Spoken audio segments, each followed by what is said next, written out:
सभी साथियों का स्वागत है, अभिनंदन हमारे YouTube channel MK teaching point में बात करेंगे आज की महत्वपूर्ण खबरों के। उससे पहले सभी साथियों से निवेदन है, कृपया आप सभी साथी इस वीडियो को लाइक शेयर करें और अगर आप चैनल पर पहली बार विजिट कर रहे हैं तो कृपया चैनल को सब्सक्राइब जरूर करें और साथ ही साथ अन्य साथियों को भी चैनल से जुड़ने के लिए प्रेरित करें। बात करेंगे यहाँ पर 69,000 शिक्षक भर्ती की, जिसमें जो सबसे बड़ा वर्तमान परिदृश्य पर देखे था स्थिति पर जो सवाल निकलकर सामने आ रहा है कि 67,867 जो रिविजिट का आदेश सिंगल बेंच का था उसको आखिर उस पर क्या निर्णय लिया गया है, आखिर क्यों नहीं किया गया है, रिविजिट की प्रक्रिया को कोई अंजाम नहीं दिया गया। सबसे बड़ा प्रश्न सामने निकलकर यही आ रहा है।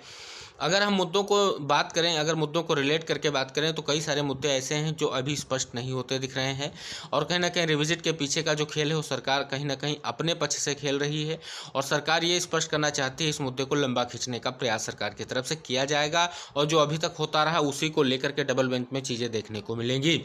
लेकिन जो रिविजिट की प्रक्रिया अगर बताई जा रही, जो कंप्लीट तरीके से की गई है, जो लो हाई मेरिट सारी चीज़ें स्पष्ट की जा रही, कहीं ना कहीं उनमें अभी तक कोई अस्तित्व सामने नजर नहीं आया है। यानी उन बातों का अभी तक कोई भी समर्थन ना तो विभाग की तरफ से ना तो सरकार की तरफ से स्पष्ट रूप से किया गया है। तो अगर हम ये माने कि अगर रिविजिट किया भी गया है तो कोर्ट के अधीन रहेगा फैसला जो भी होगा और कोर्ट के अधीन जो फैसला रहेगा तो कहीं ना कहीं उसमें अभ्यर्थियों का कोई नुकसान नहीं होता दिखेगा। अगर किसी भी तरीके से गलत जो है निर्णय सरकार भी लेती है तो वो भी कोर्ट के माध्यम से उसको निस्तारित किया जा सकेगा। लेकिन बात जो सबसे बड़ा सवाल यही निकल कर आ रहा है कि आखिर रिविजिट क्यों नहीं किया गया है। रिविजिट ना करने के पीछे जो अहम मुद्दे जैसे आंसर की हो गया, 6800 लिस्ट हो गया और 27-21% जो कंप्लीट आरक्षण हुई है बात हो गई, तो इन सभी चीज़ों को लेकर के सरकार की यथास्थिति क्या है, क्या आगे सरकार इन चीज़ों को लेकर के स्थिति जाहिर करना चाहती है। क्योंकि हमारे समस्त जो उत्तर कुंजी के साथी हैं लगातार प्रयास कर रहे हैं, लगातार जनप्रतिनिधियों के माध्यम से अपनी बात को अवगत करा रहे हैं, लेकिन अभी तक कहें तो कोई दिशा निर्देश सामने निकल कर नहीं आया है। दूसरा जो सबसे बड़ा प्रश्न सामने निकल कर आ रहा है कि वो 27-21% आरक्षण आखिर कब मिलेगा, क्योंकि बहुत दिनों से हमारे साथी प्रयासरत हैं और 27-21% आरक्षण को कंप्लीट किए जाने की बात कर रहे हैं।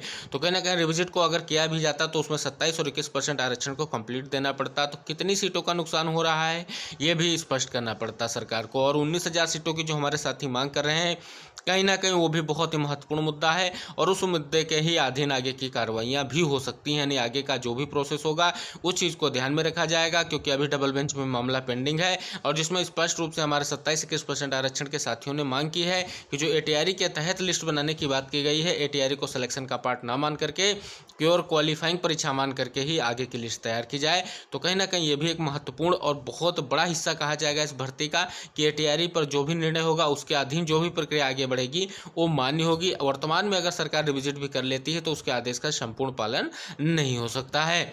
बात करेंगे कि 6800 के लिए जिम्मेदार कौन है। अगर बात करें स्पष्ट रूप से 6800 लिस्ट के लिए सरकार ने अपना पल्ला लगभग झाड़ ही लिया है। सरकार किसी भी तरीके से 6800 लिस्ट को लेकर के डबल बेंच में अपनी स्थिति को नहीं स्पष्ट किया है। तो नहीं कहीं ना कहीं सरकार जो सिंगल बेंच के आदेश में इसको 6800 लिस्ट को निरस्त करने की जो बात की गई तो उसके बाद सरकार की तरफ से कोई भी स्पष्ट निर्देश नहीं आया है। हालांकि धरना प्रदर्शन के अंतर्गत माननीय जो शिक्षा मंत्री आपके हैं, बेसिक शिक्षा राज्य मंत्री आपके संदीप सिंह जी ने स्पष्ट किया था कि हम आपके मुद्दों को निस्तारित करने को लेकर के जो भी दिशा निर्देश उनको जारी करते हैं, लेकिन उन पर कोई भी अभी महत्वपूर्ण निर्णय नहीं लिया गया है।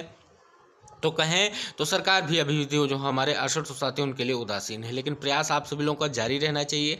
अगर आप सभी साथियों को अवगत करा दें कि आरक्षित वर्ग के हमारे जितने भी 19,000 सीटों की मांग करने वाले साथी अगर 27-21% आरक्षण के तहत वो अपनी कटाव में सम्मिलित होंगे तो हमारे समस्त 6800 परिवार के साथी भी इसमें अपना हिस्सा ले सकते हैं और पहुँच सकते हैं, क्योंकि ये लिस्ट उन्हीं के अधीन आई है। और अगर यहाँ पर स्पष्ट रूप से जो भी कुछ मिलेगा आरक्षण पीड़ितों को तो समस्त हमारे आरक्षित वर्ग के साथियों को मिलेगा। ऐसा नहीं है कि केवल उन्हीं अभ्यर्थियों को प्रदान कर दिया जाएगा जो किसी भी तरीके से जो है 27-21% आरक्षण की याचिकाओं से जुड़े हुए हैं, क्योंकि उसी के अधीन हमारे 6800 साथी लगातार भी कोर्ट से जुड़े हुए हैं। तो अगर याची लाभ की कहीं भी गुंजाइश बनती है तो हमारे 6800 साथियों को भी उसमें सम्मिलित करने का प्रयास किया जाना चाहिए।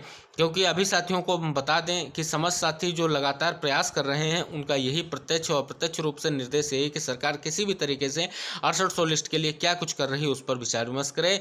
लेकिन अभी तक की अगर हम बात करें तो अब जो चीज़ें घटनाक्रम घटित हो रहा है उसमें कहीं ना कहीं आपके 6800 लीडर्स का भी योगदान कहीं ना कहीं रहा है। उनको भी इन चीज़ों को लेकर के स्थिति स्पष्ट करनी होगी कि उनके लिए आखिर जिम्मेदारी क्या है और लगातार जो प्रयास किया जा रहा है साथियों की तरफ से उसमें आगे क्या कुछ हो सकता है ये देखने वाली बात होगी। लेकिन यहाँ पर जो भी टीम लीडर्स हैं उनको एक प्रत्यक्ष रूप से फैसला लेकर के अभ्यर्थियों के हितों में कार्य करना होगा। जहाँ तक याचिकाओं की बात रही तो याचिकाएं कोर्ट में पेंडिंग ही हैं, लेकिन जो कोर्ट के बाहर की बात है जैसे धरना प्रदर्शन हो गया या किसी भी कार्यालय में जा करके अपनी बात को इंगित कराने को लेकर के जो भी साथियों का प्रयास हो सामूहिक रूप से किया जाना चाहिए, तभी आगे की चीज़ें स्पष्ट हो जाएंगी। वरना जो है इधर उधर की बातों से सरकार आपके मुद्दे को नहीं सुनने वाली है और सरकार वैसे भी मुद्दों को भटकाने का कार्य लगातार कर रही है। आपकी 69 शिक्षक भर्ती में आप जीता जाता होगा उदाहरण जो है आंसर की के संबंधित साथियों का देख सकते हैं कि अभी तक उनको नियुक्ति प्रदान करने को लेकर के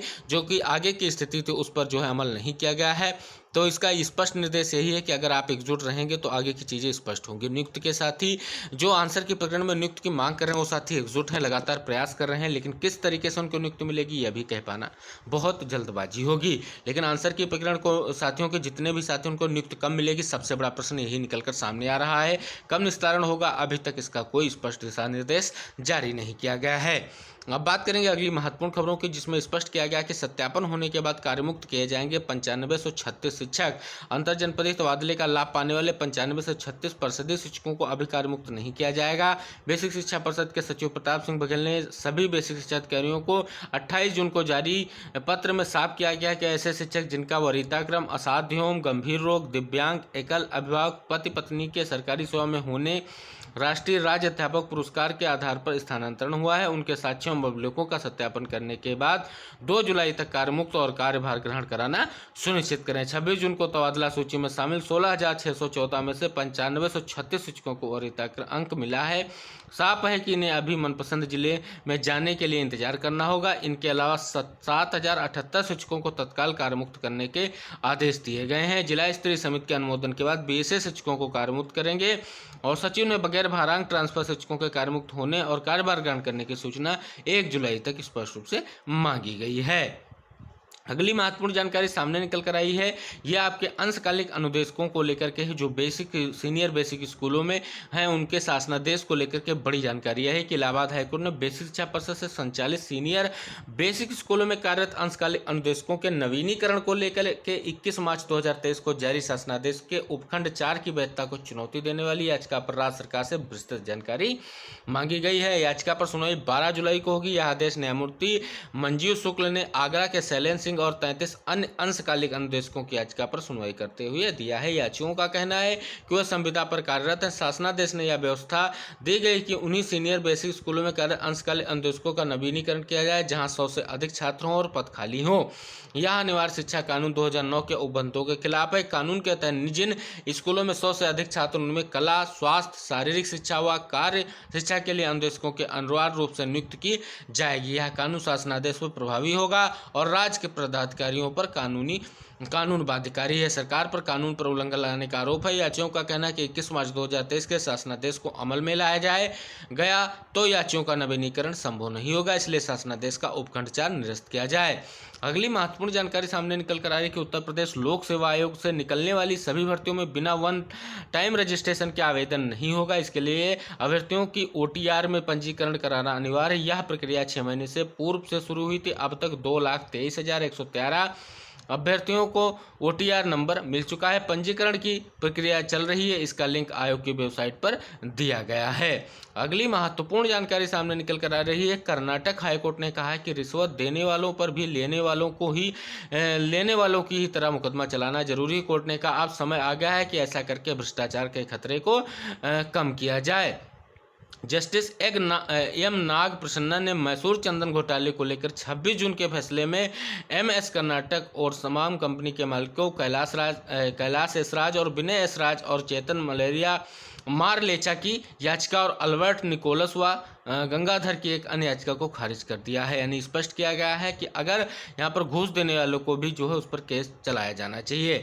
नई शिक्षा नीति में रोजगार परक शिक्षा पर सबसे अधिक जोर दिया जा रहा है। इसको देखते हुए स्कूलों से लेकर विश्वविद्यालय और तकनीकी संस्थाओं के पाठ्यक्रम में बदलाव का क्रम शुरू हो गया है। इस समय प्रदेश के परिषदीय स्कूलों में बच्चों के पाठ्यक्रम में जरूरी बदलाव किए जाने की तैयारी शुरू हो गई। अब कंप्यूटर ग्राफिक्स और चित्रकला की उपयोगिता रोजगार में बढ़ देखते हुए कक्षा 6 से 8वीं तक के बच्चों का इसका प्रशिक्षण दिया जाएगा। अगली महत्वपूर्ण जानकारी सामने निकल कर आ रही है कि इलाहाबाद हाईकोर्ट के institute of engineering and rural technology Prayagraj में लंबे समय से तैनात शिक्षकों और शिक्षणोत्तर कर्मचारियों की सेवा को बहाल रखते हुए उन्हें वेतनमान सहित अन्य सभी लाभ प्रदान करने का आदेश दिया है। कोर्ट ने मामले में यूपी सरकार और संस्थान के निदेशक से शिक्षकों और शिक्षणोत्तर कर्मचारियों का ब्यौरा हलफनामे पर देने को कहा है। कोर्ट अब इस मामले में जो है 12 तारीख को सुनवाई करेगा।